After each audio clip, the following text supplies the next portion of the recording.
مریم اورنگزیب نے پرتشدد اور انتشار کی سیاست پی ٹی آئی کی عادت قرار دے دی۔ پنجاب کی سینئر وزیر نے نیوز کانفرنس میں کہا کہ اداروں پر حملہ ہوتا ہے تو ادارے رد عمل دیتے ہیں۔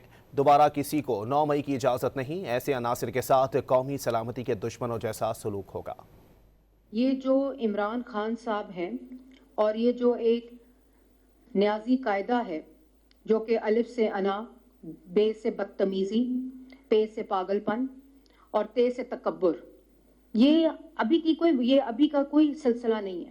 یہ سلسلہ تو ہم 2013-14 سے دیکھ رہے ہیں۔ جس وقت ملک دشمن عناصر کے ساتھ نیکسز ملا کر، ان کے ساتھ آپ اکٹھے ہو کر ملک کے دفاع کے خلاف دشمنی کریں گے، ملک کی قومی سلامتی کے خلاف دشمنی کریں گے، ملک کی یکجہتی کے خلاف دشمنی کریں گے اور ملک کی جو سالمیت ہے اس کے خلاف دشمنی کریں گے تو وہ آزادی رائے نہیں ہے، وہ ملک دشمنی ہے، وہ قومی سلامتی کو تھریٹ ہے اور اس کی آئین کے اندر بہت واضح سزا لکھی ہوئی ہے۔